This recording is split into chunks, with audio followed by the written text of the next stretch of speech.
여러분 안녕하십니까? 이어서 광주에서 전해드립니다. 오는 수요일 총선 투표를 앞두고 최근 중앙선거관리위원회가 언론보도 빅데이터를 분석해 지역별 주요 이슈를 발표했습니다. 전남 지역 주요 이슈를 김초롱 기자가 정리했습니다.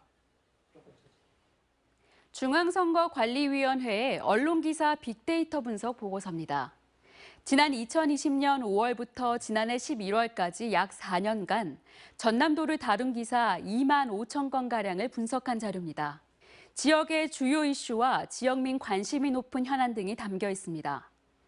공약 개발이나 정책 발굴에 활용하고 유권자의 후보 선택에 도움을 주려는 취지입니다.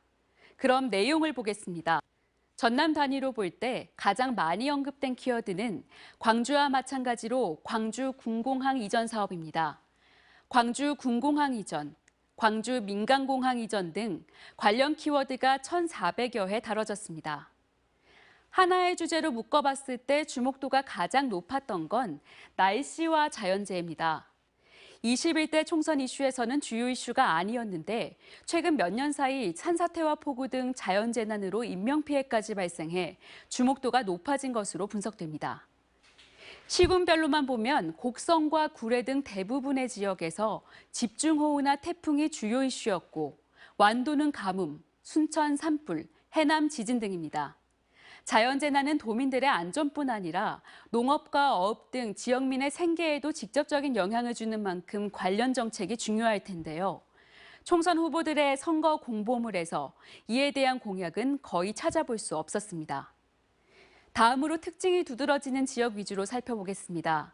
순천의 주요 이슈는 지난해 1,000만 명에 가까운 관람객이 찾은 순천만 국제정원 박람회입니다. 7,000회 이상 등장했습니다. 이런 성과가 지역민의 삶의 질 향상까지 이어지도록 하는 정책이 필요하겠습니다. 나주는 한국에너지공대가 주요 이슈입니다. 지난해 산업부 감사 결과 이후 총장이 자진 사퇴하는 등 지역에서 큰 이슈였는데요. 에너지공대는 지역의 미래 먹거리인 에너지 산업과도 연관이 있어 이에 대한 공약을 잘 살펴야겠습니다. 화수는 지난해 만원 아파트로 전국적인 관심을 받았던 만큼 청년과 신혼부부, 소아 청소년과 이원 등이 키워드로 떠올랐습니다. 폐광 지역도 주요 이슈인데요. 폐광을 활용한 관광지로 만들겠다는 공약, 탄광의 재생에너지 단지 등을 조성하겠다는 공약이 제시됐습니다. 영광은 원자력 안전위원회, 고준위 방사성 폐기물 등 원자력 관련 이슈 비율이 높았습니다. 일부 후보는 원전 폐쇄, 일부 후보는 안전한 활용을 주장하고 있습니다. 무안은 역시 광주공항 이전이 주요 이슈인데요. 총선 후보자들은 공항 이전 반대와 찬성, 유보까지 각기 다른 생각을 가지고 있습니다. 다루지 않은 지역들은 대체로 지역 발전을 위한 각종 정책 등이 주요 이슈였습니다. 지금까지 언론 보도 빅데이터로 본 이슈였습니다.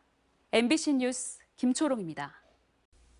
언제 어디서나 내 손 안의 뉴스. 광주 MBC 뉴스 유튜브 구독으로 함께하세요.